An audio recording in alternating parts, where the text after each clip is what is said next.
Hi and welcome to this video, which is made to you who have a narcissistic mother.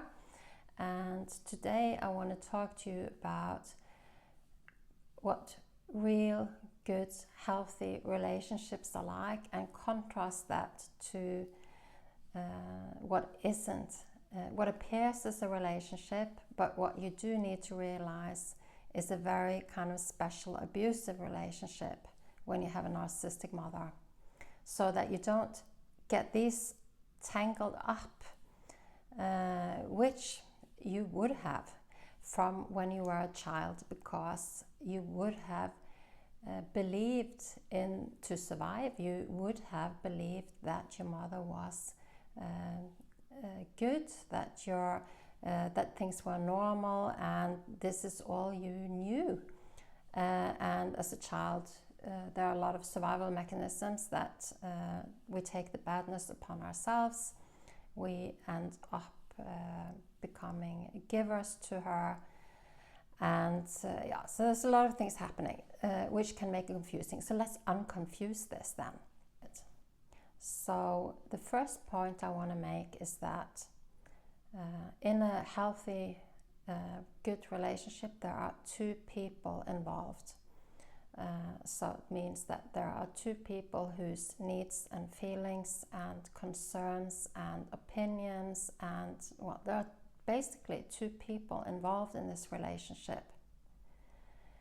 Not so if you are with your narcissistic mother. This is not a two-way street.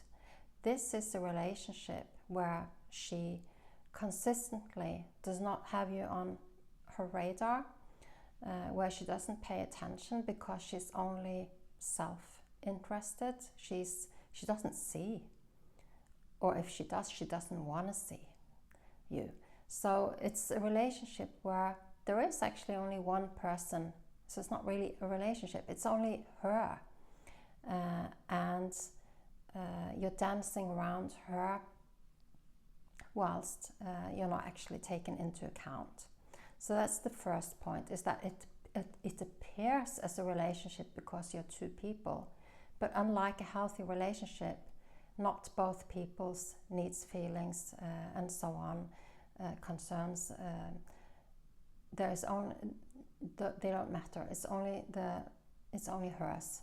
So the second point is that in a healthy relationship, you can actually express your authenticity. You can be who you are, saying that we all have a survival personality. We all survived somehow in our childhoods, and we are all on a process of living from that survival place rather than our true self.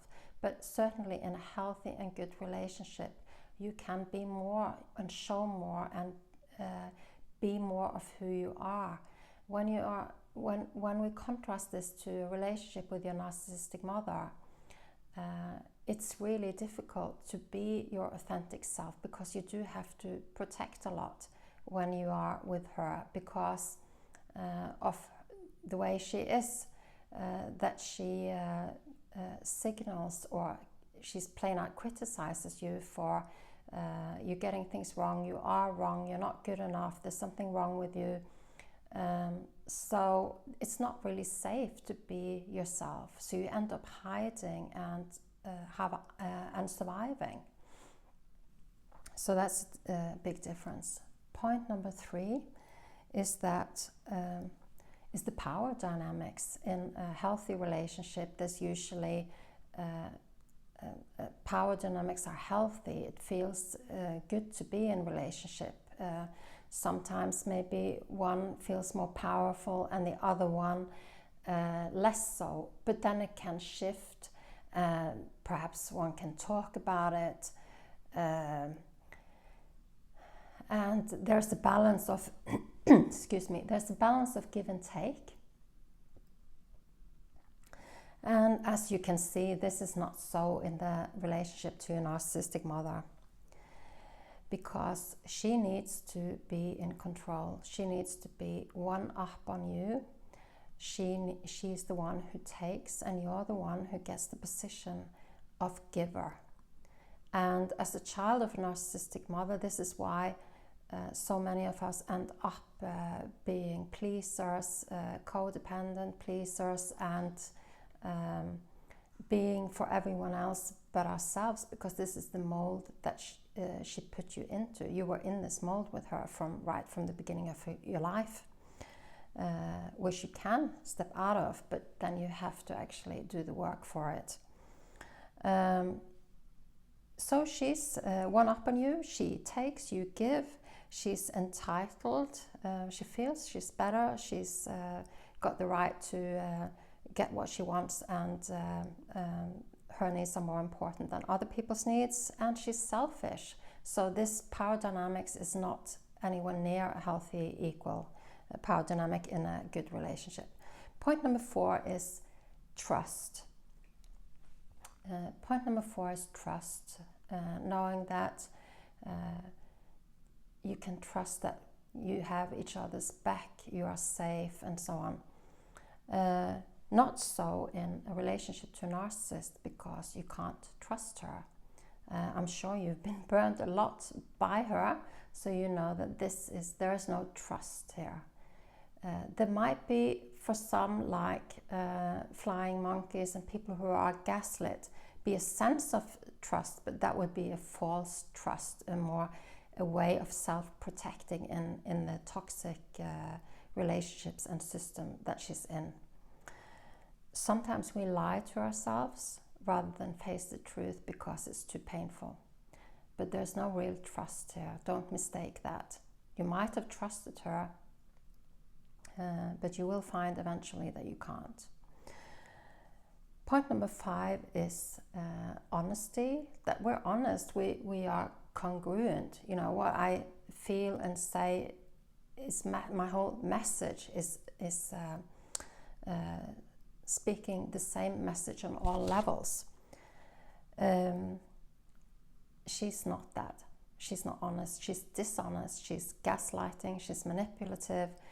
In fact, she loves the drama of appearing that everything is fine, and then playing a lot of games with people in hiding, and doing things to people without them realizing. So there's no honesty in a relationship to a narcissistic mother.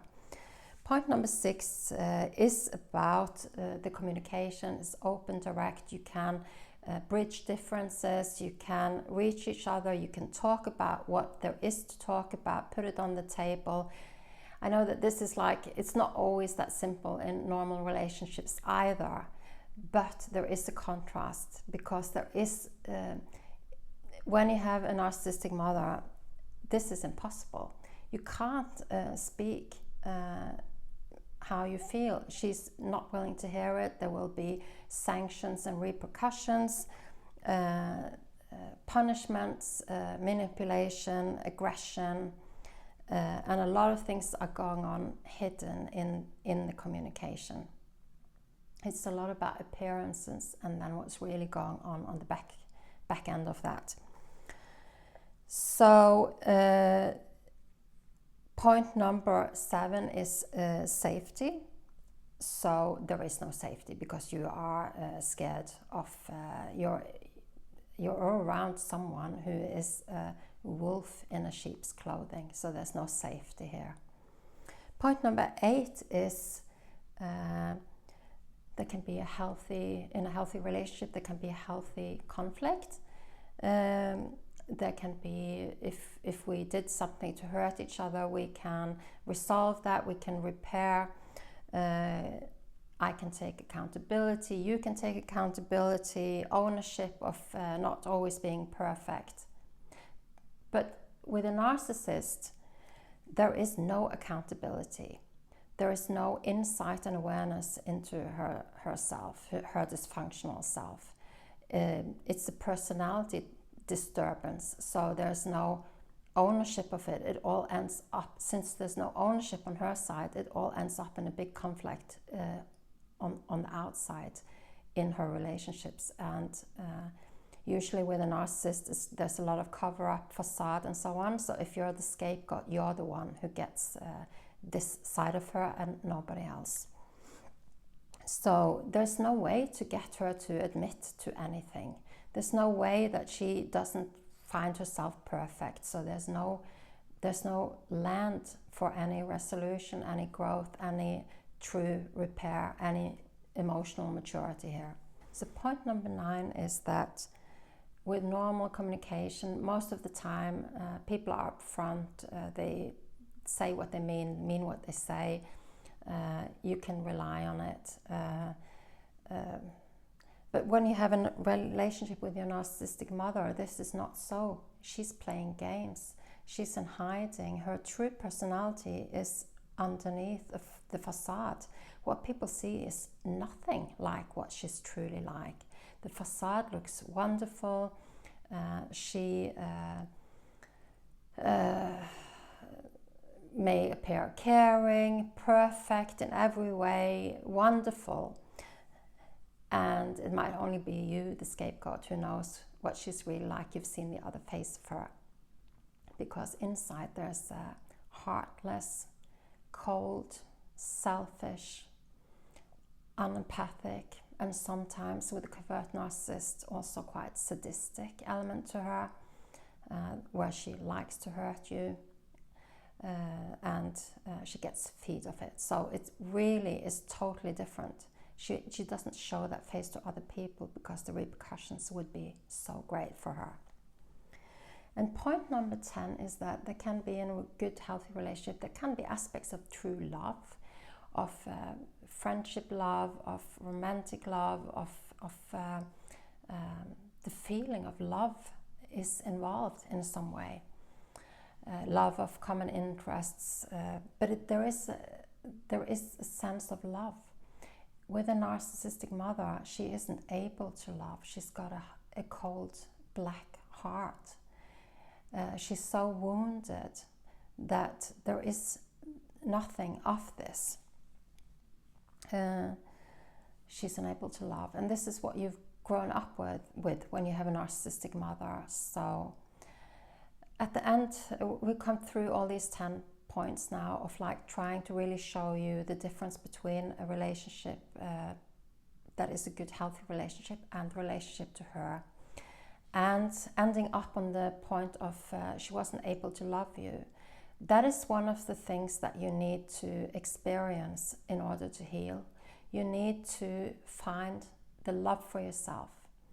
And I've created a spirit love meditation that was channeled through me to you. If you find that this resonates with you, you can go and make a very small investment and buy this meditation. There's a link in the description to this YouTube video, which will put you in touch with your spiritual side, which has unconditional love for you, and which will help you create a foundation of loving yourself and put you in touch with that energy of love also for your wounded child that you carry inside.